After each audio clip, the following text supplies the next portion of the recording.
How did the Bush administration begin its new grand mission for the greater Middle East? Well, the White House quickly drew up plans for an attack on Afghanistan. The Taliban were running that country, and they had provided sanctuary to bin Laden. President Bush issued an ultimatum to the Taliban: cough up bin Laden and his associates and close down al-Qaeda training facilities, or we're coming after you. When Taliban leaders refused to comply, that's just what we did. And on October 7th, 2001, the United States launched Operation Enduring Freedom, another war for Afghanistan. On national TV, President Bush announced that the battle is now joined on many fronts.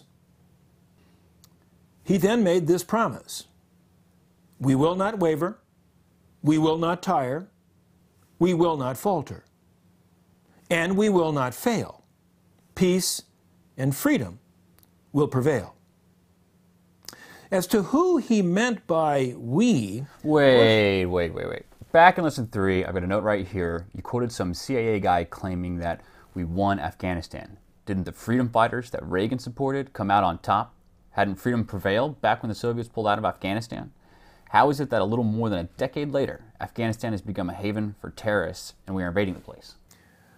Well, when the Soviets left in 1989, Washington lost all interest in Afghanistan and the fate of its people. The country descended into civil war. Reagan's freedom fighters label concealed the fact that the Afghan opposition to Soviet occupation consisted of various rival tribal groups. About the only thing they agreed on was the need to oust the Russian occupiers. Once the Soviets left, these groups fought one another for control of the country. The Taliban eventually prevailed in that struggle, and having done so, they imposed an Islamist order that was draconian in its severity. So the answer to your question is no, freedom had not prevailed. Although U.S. authorities expressed disapproval of the Taliban, that's about it. A bit of tut-tutting, no real action. So the Taliban had provided sanctuary to bin Laden. Why? Well, one factor was money. Bin Laden came from a very wealthy Saudi family, and he used that wealth to buy protection from a regime that had very few friends and that was broke. And he and the Taliban shared similar religious convictions. At any rate, the Taliban's rejection of Bush's ultimatum made war with the United States inevitable. Describe U.S. war aims. Well, initially they were threefold. First, bring to justice the architects of 9/11, above all, bin Laden himself. Second, begin the process of destroying al-Qaeda by denying it the safe haven the organization had enjoyed in Afghanistan. And third, by toppling the Taliban, send a signal to the world. Any regime harboring anti-American terrorists was going to pay a very heavy price for doing so. Did the campaign succeed? Only in part. Invading and occupying Afghanistan presented Pentagon war planners with some severe challenges. The country is remote, massive, landlocked, and poor. It has little by way of modern infrastructure. On the list of likely CENTCOM contingencies, sending U.S. forces into Afghanistan had not ranked very high. The fate of the Soviet armies that had tried to pacify the place in the 1980s did not encourage optimism. Afghanistan looked like a very tough nut to crack. But the commander-in-chief was demanding action. So what happened? An astonishing chapter in U.S. military history. Within weeks after 9/11, small contingents of U.S. Special Forces, along with CIA paramilitaries, were surreptitiously inserted into Afghanistan.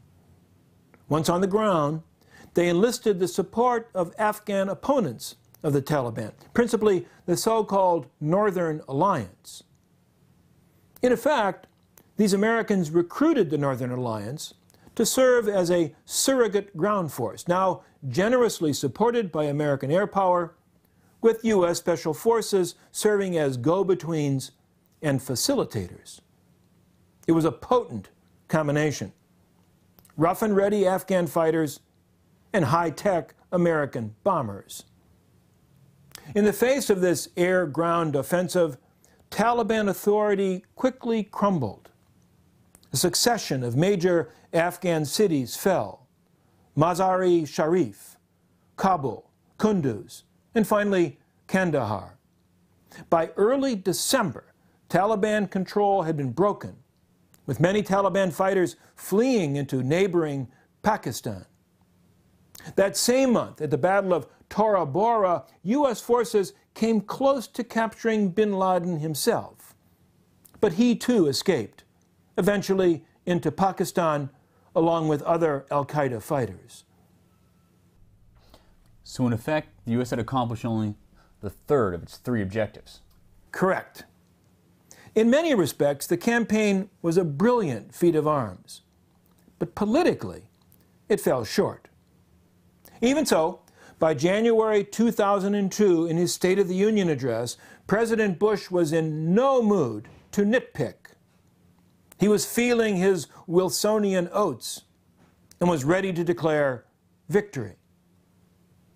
The United States and its allies saved a people from starvation and freed a country from brutal oppression, the president announced. Afghan women were free, and Afghanistan itself was now a valued U.S. friend and ally.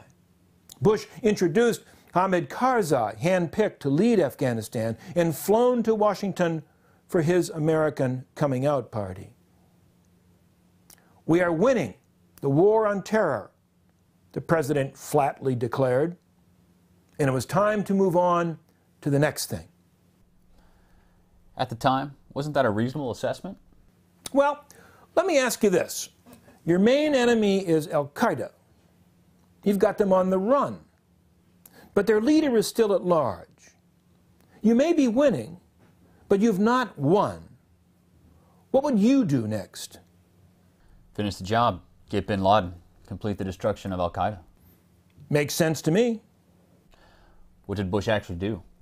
Well, by January 2002, he'd already decided to invade Iraq, a country that had nothing to do with 9/11 and virtually nothing to do with al-Qaeda. Why? Excellent question. And we'll talk about that next time.